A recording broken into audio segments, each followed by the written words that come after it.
반갑습니다. 거의 한 달 만에 이렇게 법당에서 여러분들을 뵙습니다. 8월 23일인가요? 우리 정심사에서 자체적으로 광주시의 이제 사회적 거리두기에 발맞춰 가지고 법회와 행사를 취소한 게 8월 23일부터였습니다. 만 한 달 동안 코로나 때문에 산문을 폐쇄했습니다. 다시 한 달 만에 이렇게 또 신도분들을 뵙게 돼서 정말 진심으로 아주 감동스럽습니다.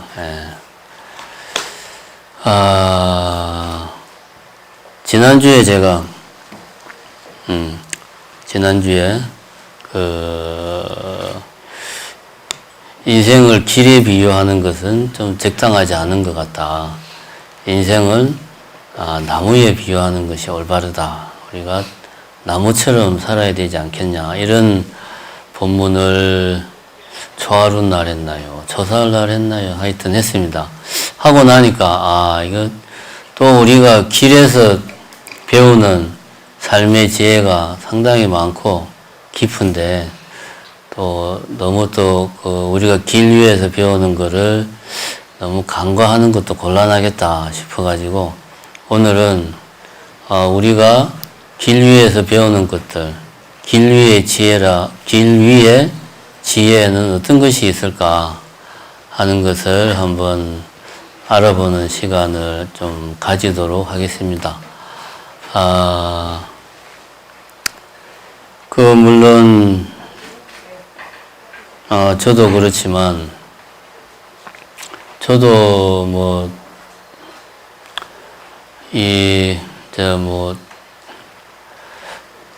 병원 다니기 시작한 뒤로는 의사 선생님이 다른 운동 굳이 하려고 하지 말고 산책을 열심히 하시라고 이제 그래서 저도 가능하면 매일 산책을 빼먹지 않고 하려고 노력을 하고 있습니다. 제가 이제 주로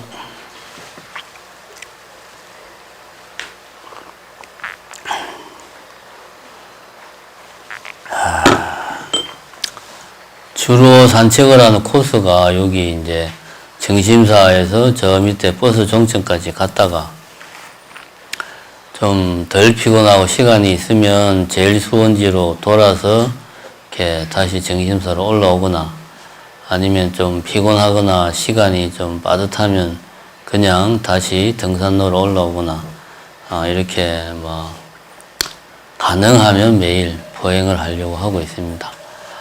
제가 이렇게 포행을 이렇게 이 코스를 다니다 보면 많은 분들이 산책을 오세요. 보면 젊으신 분들도 요즘은 많고 나이 드신 분들 많고 혼자 오시는 분도 있고 또 같이 오시는 분들도 있고 다양합니다.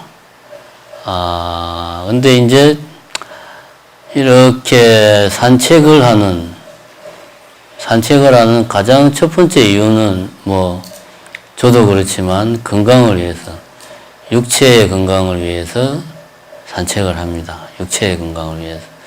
그런데 가만히 생각해 보면 육체의 건강을 위해서라면 헬스클럽 가가지고 열심히 헬스하면 요즘 많이들 하죠. 트레이너의 지도를 받아가지고 하면 정말 체력 관리를 잘 할 수 있습니다.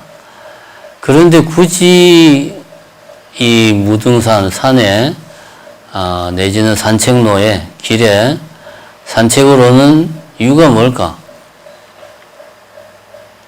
생각을 해보면 꼭 어떤 육체의 건강만을 위해서 우리가 산책을 하는 건 아닌 것 같다.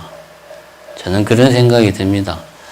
제 개인의 경우를 놓고 보면 산책을 저는 주로 거의 대부분 혼자 합니다. 혼자 하는 게 좋습니다.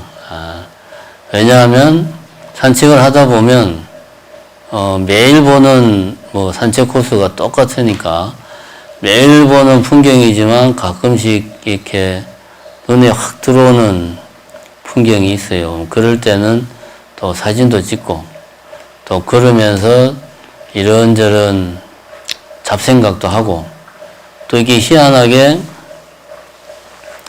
평소에는 이게 잘 안 풀리는 어떤 문제도 걷다가 보면 자연스럽게 나도 모르게 또 어떤 해결책이나 새로운 아이디어가 떠오르기도 하고 그럽니다. 그런 걸 보면 이 단순하게 산책이라는 게 육체의 건강만을 위해서 하는 게 아니다. 어떤 눈으로 보는 것, 그 다음에 마음으로 즐기는 것, 이런 부분에도 어떤 좋은 영향을 준다 하는 걸 우리가 알 수가 있습니다. 산책을 하다 보면. 그래서 이제 혼자 산책을 하는 경우에는 육체의 건강뿐만이 아니고 이 마음의 건강을 챙기는데도 산책이 큰 영향을 줍니다. 혼자 길을 걸으면서 우리가 수행 중에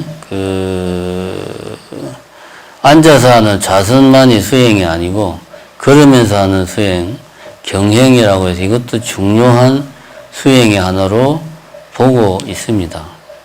제가 이 몇 달 동안 카메라만 보고 법문하던 게 습이 돼가지고 우리 신도분들한테 눈이 안 돌아가네. 큰일 났네, 이거 참. 큰일 났어요. 완전 유튜브에 적응을 해버렸네. 카메라만 계속 눈에 들어와. 이거 어떻게 해야 되나, 이거. 어쨌든, 유튜브 보고 계시는 분들, 제가 신도분들이 오늘 참석하셨는데, 어색합니다. 신도분들이 있으니까 지금. 까먹었네. 어디까지 해야겠나. 경행, 걷는 것이 이 마음 수행에서 중요한 부분을 차지합니다.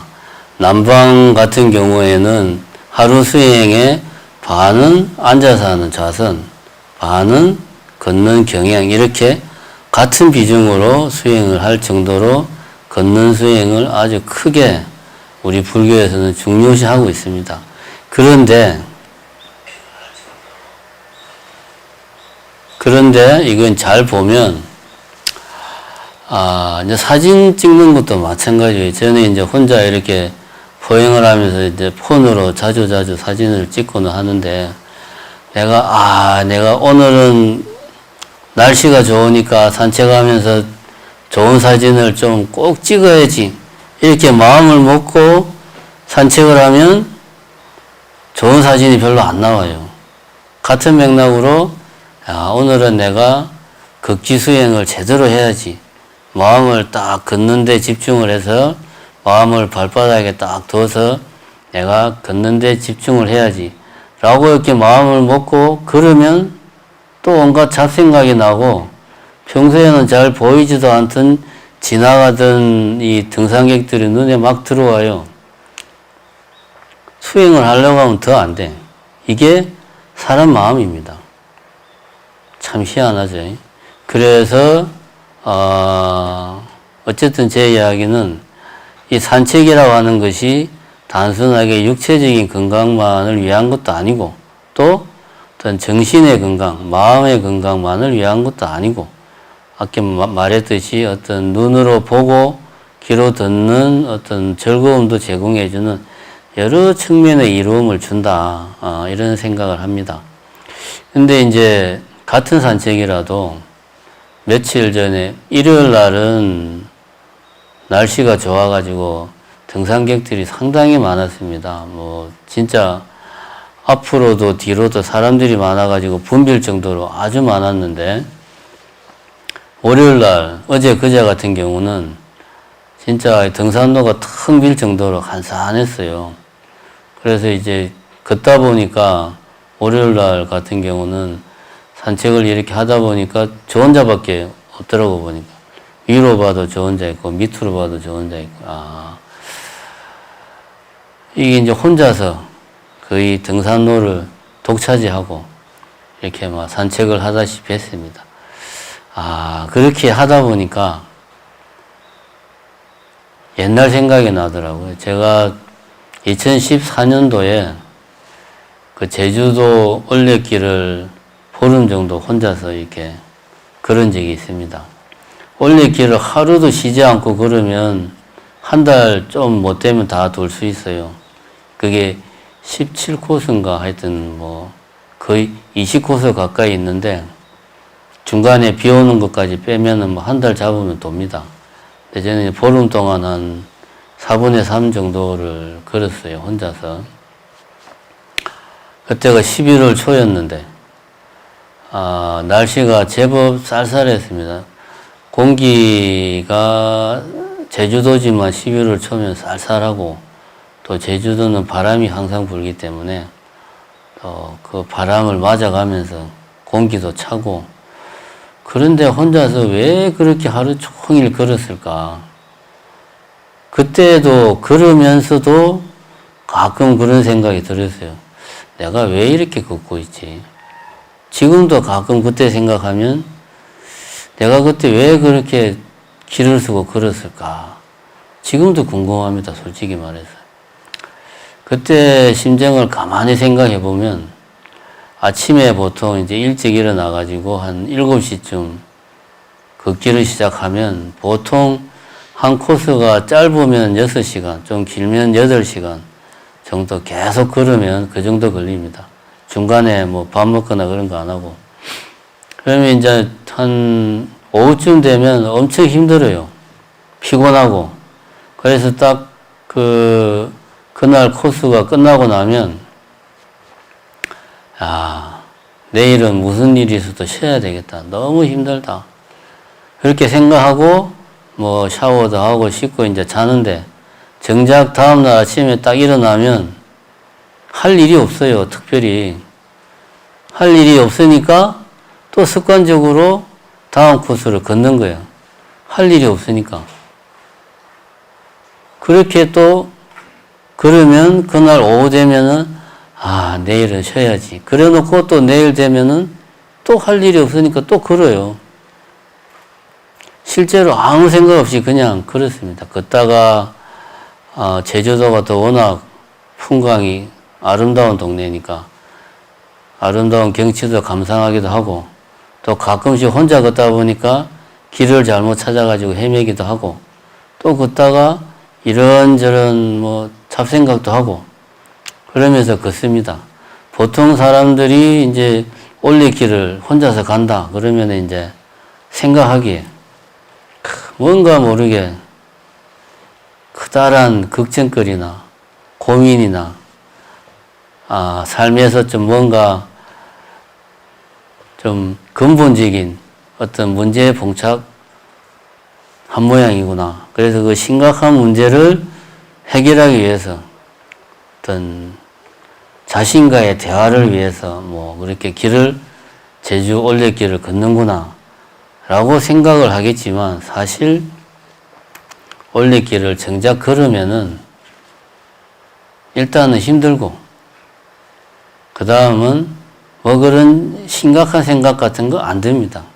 만약에 생각으로 해결할 수 있는 문제면 내가 고민하고 내 생각을 잘 정리해서 풀릴 수 있는 문제라면 굳이 하루 종일 길을 안 걸어도 풀었겠죠.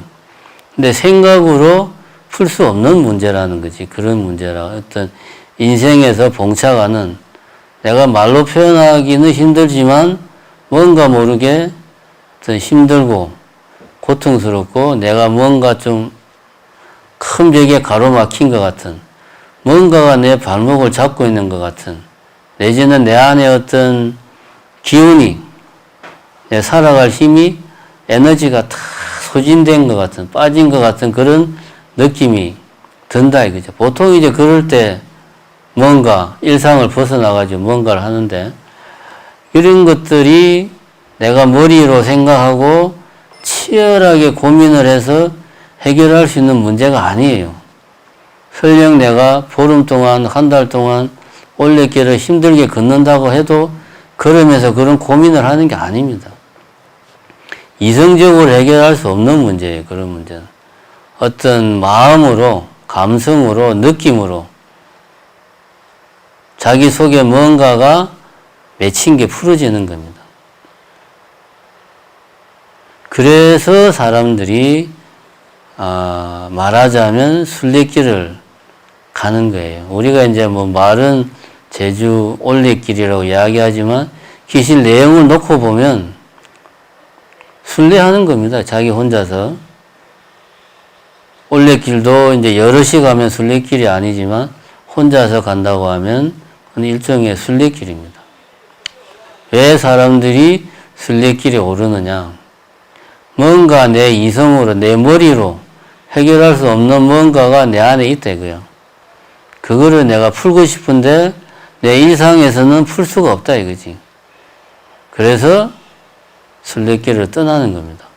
가장 대표적인 순례길이 일본에 가면은 이제 시코쿠 순례길이 있고 스페인에 가면 산티아고 순례길이 있습니다. 이게 이제 전 세계적으로 이제 잘 알려져 있는 순례길이고 우리 제주 올레길도 뭐 순례길은 종교적인 차원의 순례길은 아니지만 세계적으로 많이 알려져 있습니다. 스페인의 그 산티아고 순례길에 가면 물론 저는 가보진 못했고요. 저는 개인적으로 제주 올레길을 한번 보름 걸어보니까 굳이 그렇게 체력, 시간 허비해서 고생할 필요 없다라는 결론을 저 나름대로 뭐 저는 내렸습니다만은 산티아고 순례길에 가면 그 순례자의 탑이라고 있답니다. 그게 이제 순례자들이 뭐 다 전 세계에서 오는데 자기 고향에서 돌을 하나 가지고 와서 그 순례자의 탑에다가 놓고 가는 것이 일종의 그 순례자들의 그 전통이랍니다. 관례. 예, 그렇답니다. 그러면은 고향에서 돌을 가지고 와서 산티아고 순례길의 중간에 있는 순례자의 탑에 돌을 놓는 것은 무엇을 의미하는 것인가? 제가 보기에는 일상 속에서, 즉 고향이라는 건 자신의 일상인 거죠. 일상생활 속에 내 안에 가지고 있던 어떤 숙제, 내가 일상생활에서 풀지 못한 숙제를 여기 이곳 순례자의 길에 순례자의 탑에 놓고 가라. 그것이 걱정일 수도 있고 아니면은 뭔가 근본적인 실존적인 고민일 수도 있고 그런 것들은 여기 순례자의 길에 놓고 가시오. 그런 의미에서 고향의 돌을 가지고 와서 순례자의 탑에 놓는 게 아닌가 저는 그렇게 생각을 합니다. 어떤 의미에서 보면 우리가 매일 걷는 산책길도 걷기에 따라서는 순례자의 길이 될 수 있습니다. 굳이 내가 시간과 돈을 들여서 스페인 그 산티아고 순례길을 가지 않더라도 내가 매일 걷는 이 무등산 순례길이 무등산 산책길이 순례길이 될 수 있습니다. 어떤 마인드로 하면 되냐 하면 여럿이 걷지 않고 혼자서 그 길을 조용히 걸으면 그게 나 개인에게 하나의 순례길이 되는 겁니다. 산책길이 순례자의 길이 되려면 우선 첫 번째는 혼자서 걸어야 되고 두 번째는 바깥 풍경에 풍물에 마음이 뺏기면 그건 순례하는 자의 마음이 아니지. 내 안에 내면을 들여다보는 시간을 가지면 그 시간은 그 산책길은 순례자의 길이 되는 겁니다.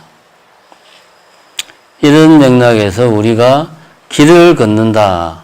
길을 나서서 길을 걸을 때는 어떤 의미가 있냐 하면 일상생활을 벗어나가지고 길 위에 내가 일상생활을 벗어나서 길을 나선다 라고 하는 의미가 첫 번째로 있습니다. 일상이라고 하는 것은 반복되는 생활이고 그 반복되는 생활 속에서 익숙해진 공간입니다. 반복되고 익숙해진 공간은 어떻게 보면 나의 어떤 내 소유의 시간, 내가 소유한 공간. 그래서 나의 시간과 나의 공간이 일상입니다. 이런 일상 속에서 어떤 문제가 생겼을 때는 그 안에서 해결할 수가 없는 거죠. 우리가 일상도 가만히 보면 일상생활도 반복되고 익숙하지만 그 일상이 단순하면 단순할수록 자연스럽게 마음은 내면을 향하게 됩니다. 예를 들면 우리 스님들이 이제 기도하는 스님들 같은 경우는 하루 생활이 아주 단조롭습니다. 기도하고 밥 먹고 중간에 포행하거나 아니면 뭐 개인 공부하거나 그런 거 외에는 특별히 다른 거 할 일이 없어요. 생활이 단순하고 단순한 생활이 계속 반복이 되면 나도 모르게 마음이 자기 내면으로 향하게 되어 있습니다. 밖으로 향하는 게 아니고. 일상이 단조로울수록 마음은 안으로 향하게 됩니다. 근데 우리가 일상이 우리 이제 사회생활하는 분들은 하루하루의 일상이 단조롭지가 못해요. 라고 본인은 생각을 합니다. 단조롭지가 못하기 때문에 마음이 항상 내가 보는 것, 듣는 것, 만나는 사람, 내가 해야 될 일, 이런 것들에 마음이 뺏겨가지고 나의 내면을 보지 못하는 거죠. 그래서 그런 생활이 지속이 되면 내 마음이 힘들어지고 그래서 뭔가 일상에서 벗어나고 싶어 하는 거예요. 그 일상에서 벗어나는 것이 우리가 길 위에 나서는 것이고 길 위에 나설 때 내가 혼자서 내 자신과 마주하느냐 그렇지 않느냐에 따라서 그 길이 내 인생에 도움이 될 수도 있고 별반 도움이 되지 않을 수도 있습니다. 그래서 어떤 의미에서 보면 우리가 산책길이든 순례길이든 길을 나서는 것은 일종의 일상을 벗어나는 것. 다시 말하면 여행이죠, 여행. 여행이라는 말은 여자는 나그네 여자입니다. 나그네. 나그네가 행. 가는 게 여행이에요. 우리가 사전을 찾아보면 여행을 정의하기를 이렇게 되어 있습니다. 자기가 살고 있는 고장을 떠나서 두루 돌아다님. 이라고 설명이 되어 있어요. 우리가 생각하는 여행이 그거잖아요. 뭐 태국 여행을 간다든가 일본을 간다든가 아니면 국내 유명한 뭐 관광지를 여행을 간다든가 그러니까 뭔가 내가 살고 있는 것을 떠나서 다른 곳을 막 돌아다니는 게 여행입니다. 그런데 이걸 우리는 또 관광이라는 표현도 쓰거든요. 제가 오늘 이 자리에서 드리고 싶은 이야기는 여행과 관광은 다르다. 어떻게 다르냐. 일단은 사전의 풀이부터가 다릅니다. 여행은 아까 말했듯이 내가 일상생활 하는 곳을 떠나서 두루 돌아다니는 게 여행이고 관광은 그런 식으로 나와 있습니다. 뭐 관광지나 이런 데에 풍경이나 풍물을 보고 즐기는 것. 이렇게 나와 있어요. 관광은 뭔가를 보고 즐기는 거예요. 일상생활에서는 잘 접하지 못하는 것들을 보고 즐기는 게 관광입니다. 관광의 포인트는 내 밖에 있는 새로운 문물, 새로운 풍물, 새로운 풍경들을 보고 듣고 맛보는 거예요. 우리가 여행에서 중요한 것은 관광지 아주 경치 좋은 것도 뭐 중요하지만 여행지에 거기에서만 맛볼 수 있는 음식을 맛보는 것도 중요시하거든요. 같은 맥락입니다. 관광이라는 것은 그 풍경이나 풍물을 보고 즐기는 거예요. 여행과 관광은 일단 말뜻부터가 다릅니다. 두 번째는 여행은 앞에 말했다시피 혼자서 일상을 벗어나서 길 위에 자기를 뭐 말하자면은 내던지는 거예요. 그러면서 낯선 곳, 일상적인 곳이 아닌 곳, 익숙하지 않은 곳, 내 생활에 내 습관이 되어 있지 않은 곳, 내가 굳이 깊이 생각하지 않아도 살아가는데 아무 문제가 없는 공간, 이 일상이라면 여행지는 낯선 공간이에요. 우리가 낯선 공간에 가면 모든 것들이 신경을 써야 되고 모든 것들이 어색하고 말 그대로 낯섭니다. 말도 낯설고 보는 것도 낯설고 음식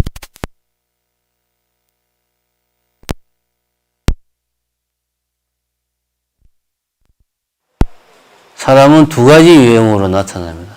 외향적이라고 표현할 때 외향적인 사람은 저게 뭘까 참 궁금하거나 호기심이 생기고 자기 바깥에 보고 듣고 맛보는 것들에 마음을 다 쏟아서 호기심이 발동해가지고 보고 듣는 곳에 내 바깥으로 마음이 막 나가는 사람이 있는가 하면 낯선 곳에 내가 내던져지면 사람이 순간적으로 멍해지는 거죠. 사고가 중단되는 거예요. 여기는 어디?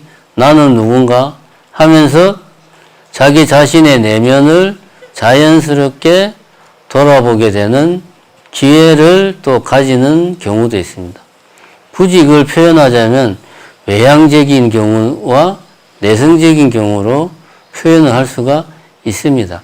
여행이라고 우리가 말할 때는 낯선 곳에 자기 자신을 내던져서 낯선 곳에서 내 자신의 내면을 돌아보는 것, 내 자신을 자각하는 것, 이것이 여행이 우리에게 주는 하나의 큰 지혜다.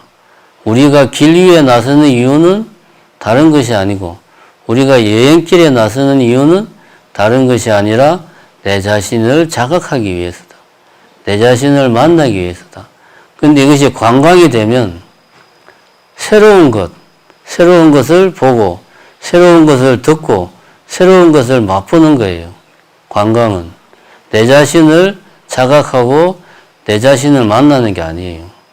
우리는 일상생활에서도 사실은 관광을 하고 있습니다. 스크린을 통해서. 심심하면 뭐합니까? 텔레비 틀어놓고 내가 일상생활에서는 보지 못하는 사람들의 생활을 텔레비를 틀어놓고 봅니다. 내가 일상생활에서는 갈 수 없는 곳을 텔레비를 틀면 그런 것이 막 나옵니다. 이렇게 해서 우리는 스크린을 통해서 새로운 것, 일상에서 접하지 못하는 것을 접하는 거예요. 이것 어떤 의미에서는 우리는 이런 것을 관광이라고 봐야 된다. 굳이 일상을 벗어나가지고 외국이나 관광지에 가서 새로운 것, 경험하지 못한 것을 맛보고 경험하는 것도 관광이지만 일상생활에서 내가 내 현실 공간에서 현실에 있는 사람들과 경험하지 못하는 것들을 스크린을 통해서 가상으로 경험하고 만나고 맛보는 것도 따지고 보면 관광입니다. 이렇게 우리는 여행과 관광은 구분을 할 필요가 있다. 여행은 나 자신을 만나는 것이고 자신을 자각하는 길이고 그리고 외부로 향하는 마음을 일상생활에서 외부로 향하는 마음을 내 안으로 거두어들이는 시간이다. 우리가 길 위에서 여행하는 것은 바로 이런 자기 자신을 자각하는 길이다. 관광이 되어서는 안 된다. 물론 관광도 필요합니다만은 생산적인 측면에서 봤을 때는 관광보다 우리는 여행을 해야 된다. 저는 이렇게 생각을 합니다.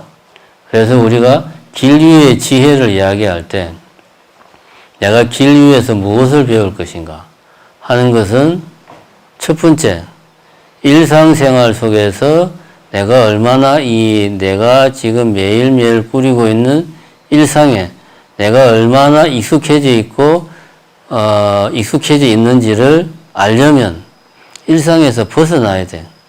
일상에서 벗어나서 낯선 곳에 내 자신을 던져야지만이 내가 그동안 익숙하게 지내던 것들이 얼마나 많았는지를 알게 됩니다. 이것은 결코 내 일상생활 속에서는 경험을 할 수가 없어요. 단적으로 예를 들어서 외국 여행을 혼자 갔다. 말이 안 통하는 곳에 있으면 우리나라에서는 어디를 가더라도 주변에서 지나가는 사람들이 떠드는 이야기가 내 귀에 조금만 신경 쓰면 다 들립니다. 근데 외국을 나가면 주변 사람들이 아무리 떠들어도 무슨 소리인지 전혀 못 알아들어요. 내 혼자 이 지구상에 뚝 떨어져 있는 듯한 느낌이 들고 그러면 자연히 마음이 내면으로 돌아오게 되어 있는 겁니다. 이렇게 길 위의 지혜는 내 자신을 자각하게 하는 그런 어떤 큰 하나의 그 효과가 있다. 그래서 우리가 일상에서 산책을 할 때도 가능하면 자기 자신을 돌아보는 그런 시간이 될 수 있도록 산책을 하는 것이 좋겠다. 여행을 가더라도 관광이 아니라 여행의 측면으로 우리가 여행을 가는 것이 내 자신에게 개인에게는 도움이 된다. 이런 거를 우선 명심할 필요가 있습니다. 어제 제가 오랜만에